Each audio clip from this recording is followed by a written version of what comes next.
ایک دن خلیفہ ہارون رشید کے وزیر جعفر جب خلیفہ کے پاس آئے تو انہیں خاموش اور رنجیدہ پایا۔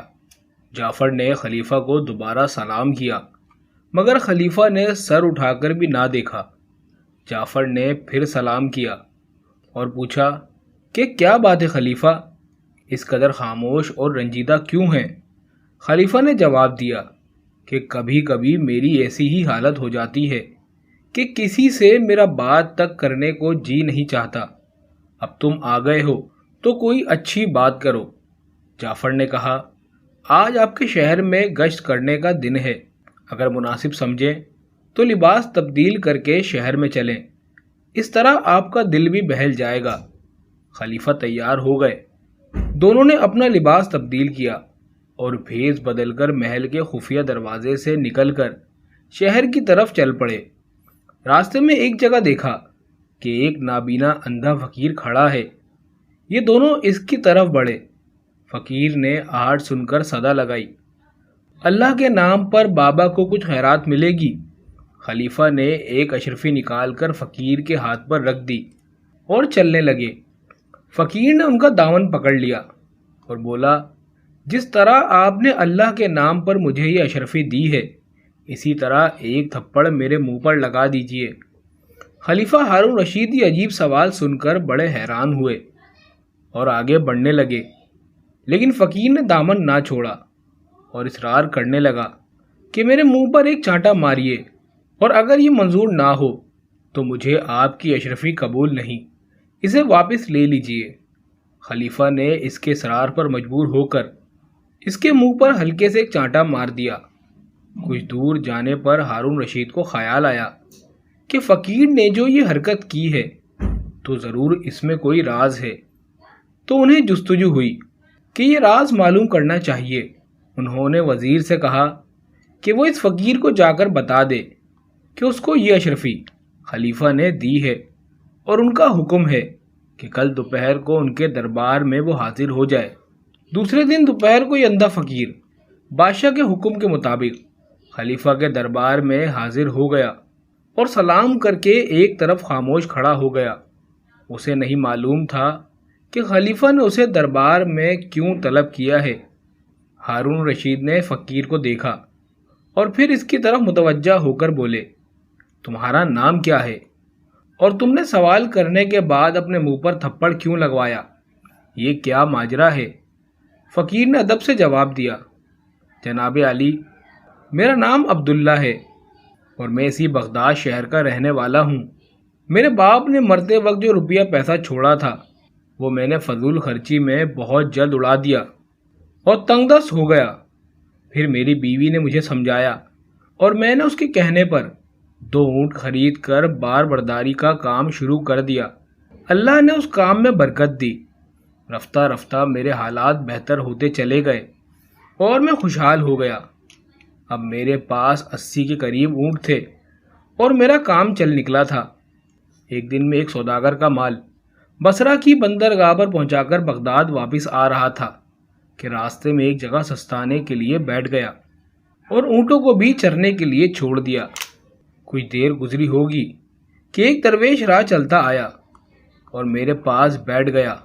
سلام دعا کے بعد ہم آپس میں باتیں کرنے لگے، ایک دوسرے سے واقفیت ہوئی، پھر ہم نے ساتھ کھانا کھایا۔ اس دوران میں درویش نے مجھ سے کہا کہ اس جگہ کے قریب جو پہاڑی ہے اس میں اتنا بڑا خزانہ ہے کہ اگر تم اسے اپنے سارے اونٹوں پر لاد دو تب بھی وہ کم نہ ہو۔ یہ سن کر مجھے لالچ آیا اور میں نے کہا یہ خزانہ مجھے دکھائیے۔ درویش نے کہا کہ میں اس شرط پر تمہیں یہ خزانہ دکھا سکتا ہوں کہ تم اپنے آدھے اونٹ مجھے دے دو۔ میں نے دل میں سوچا کہ اپنے 80 اونٹوں میں سے 40 اونٹ اس کو دے دوں تو بھی 40 اونٹ میرے پاس بچیں گے۔ خزانے سے بھرے یہ 40 اونٹ بھی میری کئی پشتوں کے لیے کافی ہوں گے۔ اتنا بڑا خزانہ 40 اونٹوں کے بدلے مل رہا ہے، یہ سودا برا نہیں۔ یہ سوچ کر میں نے درویش سے کہا کہ مجھے آپ کی شرط قبول ہے۔ اس پر درویش نے مجھ سے کہا کہ میں اونٹوں کو لے کر اس کے پیچھے پیچھے چلوں۔ ہم تھوڑی ہی دور چلے ہوں گے کہ ایک پہاڑی کا درہ نظر آیا درہ چوکے بہت تنگ تھا، اس لیے اونٹوں کو ایک قطار میں کر کے میں درویش کے پیچھے سے درے میں داخل ہوا۔ کچھ دور چلنے کے بعد درویش رک گیا اور کہنے لگا، ہم خزانے تک پہنچ چکے ہیں، اونٹوں کو یہیں بٹھا دو۔ میں نے اس کے کہنے پر اونٹوں کو بٹھا دیا، پھر وہ مجھے لے کر آگے چلا۔ چند قدم چل کر اس نے لکڑیاں جمع کر کے آگ جلائی اور آگ پر کوئی خوشبودار سفوف چھڑک کر کچھ پڑھنے لگا جسے میں سمجھ نہ سکا۔ کچھ دیر بعد اچانک زمین لرزنے لگی اور ایک جگہ سے زمین پھٹ گئی۔ جس جگہ سے یہ زمین پھٹی وہاں ایک عالی شان دروازہ نظر آیا۔ درویش نے مجھے اشارہ کیا کہ آؤ، پھر ہم دونوں اس دروازے کے اندر داخل ہو گئے۔ عالی جناب، جب میں اندر گیا تو میری آنکھیں پھٹی کی پھٹی رہ گئیں۔ ہر طرف ہیرے جواہرات اور اشرفیوں کے انبار لگے ہوئے تھے۔ میں خزانے کو دیکھتے ہی لالچیوں کی طرح جھپٹا اور یہ زر و زیور اپنے اونٹوں پر لادنا شروع کر دیے۔ جب تمام اونٹ بھر گئے اور ہم واپس جانے کے لیے دروازے سے نکلنے لگے تو درویش نے چاندی کی ایک ڈبیا ایک صندوق سے نکالی اور مجھے دکھا کر اپنی جیب میں رکھ لی۔ اس کے بعد اس نے پھر کچھ پڑھنا شروع کیا جس کو میں سمجھ نہ سکا۔ ہم ابھی دروازے سے نکلے ہی تھے کہ زمین ہلی اور پھر خزانے کا دروازہ خود بخود بند ہو گیا۔ ہم پھر اسی درے میں پہنچ گئے جہاں سے گزر کر آئے تھے۔ درے سے نکل کر درویش اپنے 40 اونٹ لے کر ایک طرف کو چلا اور میں اپنے باقی 40 اونٹ لے کر بغداد کی طرف روانہ ہوا۔ اے خلیفہ، میں اب کچھ قدم ہی چلا ہوں گا کہ میرے دل میں اچانک خیال آیا کہ بلا وجہ میں نے 40 اونٹ درویش کو دے دیے۔ اگر یہ بھی میرے پاس ہوتے تو کتنا بڑا خزانہ میرے پاس ہوتا۔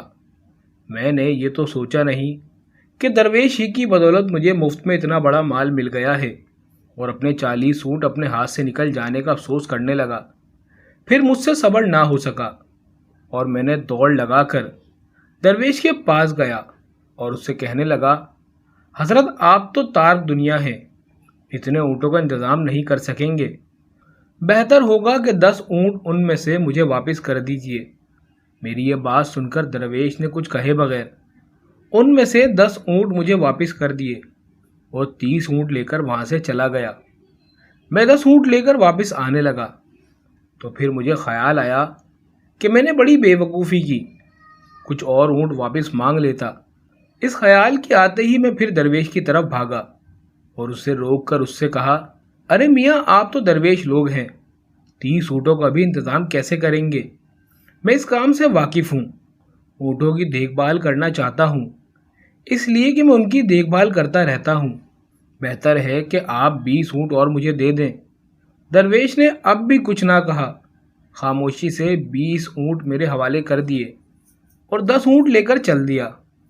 جناب عالی، میں لالچ میں اندھا ہو رہا تھا۔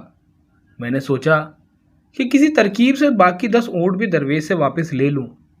چنانچہ میں پلٹا اور دوڑتا ہوا درویش کے پاس جا پہنچا، اور جو 10 اونٹ اس کے پاس باقی رہ گئے تھے وہ بھی اسی طرح کی باتیں کر کے میں نے اس سے لے لیے۔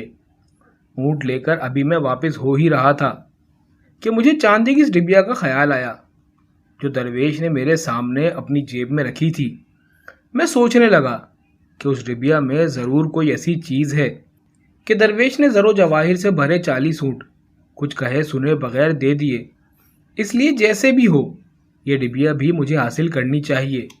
میں نے درویش سے چکنی چبڑی باتیں کر کے اور اس کی خوب تعریفیں کر کے اس سے التجا کی کہ وہ یہ ڈبیا بھی مجھے دے دے، مگر درویش نے صاف انکار کر دیا۔ اس کے انکار کرنے سے مجھے اور بھی یقین ہو گیا کہ اس ڈبیا میں زر و جواہر سے بھی بڑھ کر کوئی قیمتی چیز ہے۔ افسوس بادشاہ سلامت کہ لالچ نے میری آنکھوں پر پردہ ڈال دیا تھا اور بدقسمتی میرے دروازے پر دستک دے رہی تھی۔ شاید دربدر کی ٹھوکریں کھانا اور بھیک مانگنا ہی میری قسمت میں لکھا تھا۔ میں نے زر و جواہر سے بھرے 40 اونٹ کی پرواہ نہ کی اور اس ڈبیا کو حاصل کرنے کی لالچ میں دیوانہ ہو گیا۔ میں نے درویش کو دھمکی دی کہ اگر اس نے یہ ڈبیا میرے حوالے نہ کی تو میں زبردستی اسے چھین لوں گا۔ درویش نے جب یہ دیکھا کہ میں ڈبیا لیے بغیر واپس نہیں جاؤں گا تو اس نے وہ ڈبیا جیب سے نکال کر میرے حوالے کر دی اور ایک طرف چل دیا۔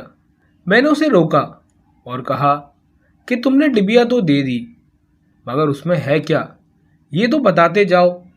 درویش نے جواب دیا کہ اس میں ایک عجیب قسم کا سرما ہے، اگر اس سرمے کو دائیں آنکھ میں لگاؤ تو زمین میں دفن ساری دنیا کے خزانے نظر آ جاتے ہیں۔ میں یہ سن کر بہت خوش ہوا۔ میں نے درویش سے کہا کہ وہ یہ سرما میری دائیں آنکھ میں لگا دے۔ پہلے تو درویش نے انکار کیا، پھر جب میں نے اصرار کیا تو اس نے ڈبیا میں سے سرما دانی نکال کر ایک سلائی سے جو سرما دانی کے ساتھ رکھی تھی، سرما میری دائیں آنکھ میں لگا دیا۔ سرما لگاتے ہی مجھے زمین کے پوشیدہ خزانے نظر آنے لگے۔ میں نے سوچا کہ ایک آنکھ میں سرما لگانے کی تو یہ تاثیر ہے، اگر دونوں آنکھوں میں سرما لگا دیا جائے تو اور نہ جانے کیا کیا پوشیدہ چیزیں نظر آنے لگیں گی۔ چنانچہ میں نے درویش سے کہا کہ وہ میری بائیں آنکھ میں بھی یہ سرما لگا دے۔ میری یہ بات سن کر وہ بولا، میں ایسا نہیں کروں گا، اس کی تاثیر الٹی ہے، اگر بائیں آنکھ میں تم نے یہ سرما لگوایا تو نقصان اٹھاؤ گے، اندھے ہو جاؤ گے۔ میں نے سوچا کہ درویش جھوٹ بولتا ہے، بھلا ایک چیز ایک ہی وقت میں فائدہ اور نقصان کیسے دے سکتی ہے؟ اس میں ضرور کوئی بڑا فائدہ ہے جو یہ میری دوسری آنکھ میں سرما لگانے نہیں دے رہا۔ میں نے اس سے اصرار کیا کہ وہ میری بائیں آنکھ میں بھی سرما لگا دے۔ درویش نہ مانا، میں اصرار کرتا رہا اور وہ انکار۔ آخر کار میں نے تنگ آ کر کہا کہ اگر اس نے میری بائیں آنکھ میں سرما لگانے سے انکار کیا تو میں اسے جان سے مار ڈالوں گا۔ یہ کہہ کر میں اس کی طرف بڑھا تو وہ کہنے لگا، اچھا ٹھیک ہے، اگر تم ضد کرتے ہو تو میں تمہاری بائیں آنکھ میں بھی یہ سرما لگا دیتا ہوں، مگر اس کا گناہ مجھ پر نہ ہوگا، تمہیں جو نقصان پہنچے گا اس کے ذمہ دار تم خود ہوگے۔ میں نے کہا ہاں، تم بس سرما لگا دو۔ درویش نے سلائی لے کر میری بائیں آنکھ میں بھی سرما لگا دیا۔ جو ہی سلائی سرما لگنے کے بعد میری آنکھ سے نکلی، میری دنیا ہی تاریک ہو گئی، میں اندھا ہو گیا۔ میں چیخنے چلانے لگا اور درویش کو پکار پکار کر کہنے لگا، یہ سارا خزانہ، یہ ڈبیا سب کچھ لے لو اور بدلے میں بس میری آنکھیں میری بنائی مجھے لوٹا دو۔ درویش نے جواب دیا، اے لالچی انسان، افسوس کہ تو نے میری بات نہ مانی اور اس قدر لالچ کیا۔ اب جو مصیبت تجھ پر آئی ہے اس کا کوئی علاج نہیں ہے، تیرے لالچ نے تجھے اندھا کیا، اب ساری زندگی لالچ کی سزا بھگتتا رہے۔ درویش یہ کہہ کر اونٹوں کو ساتھ لے کر وہاں سے چل دیا اور بادشاہ سلامت میں وہیں روتا پیٹتا رہ گیا۔ میں نے اس سے کہا اور بہت فریاد کی کہ وہ اتنی مہربانی تو کر دے کہ مجھے میرے راستے پر لگا دے تاکہ کسی آنے جانے والے قافلے کے ساتھ میں اپنے گھر پر پہنچ جاؤں، مگر اس نے میری ایک نہ سنی۔ اس کے جانے کے بعد میں کسی نہ کسی طرح گرتا پڑتا ٹھوکریں کھاتا پہاڑی سے نکلا، رات بھر وہیں بھوکا پیاسا پڑا رہا۔ اگلے دن ایک قافلے کا وہاں سے گزر ہوا، انہوں نے ترس کھا کر مجھے بغداد لا کر چھوڑ دیا۔ اے خلیفہ، بس اسی دن سے میں بھیک مانگ کر گزارا کرتا ہوں۔ میں نے یہ عہد کر لیا تھا کہ جو مجھے بھیک دے گا میں اس سے یہ کہوں گا کہ خدا کے لیے ایک تماچا بھی میرے منہ پر مار دے کہ مجھے اپنے لالچ کی سزا ہمیشہ ملتی رہے۔ آپ نے مجھے جب بھیک دی تو میں نے آپ سے بھی یہی التجا کی کہ آپ میری خطا معاف کریں۔ خلیفہ نے نابینا فقیر کی کہانی سن کر کہا، واقعی تمہاری کہانی عبرت ناک ہے، لالچ کا انجام برا ہوتا ہے۔ خیر اب تم بھیک مانگنا اور تھپڑ کھانا چھوڑ دو، تمہیں کافی سزا مل گئی ہے۔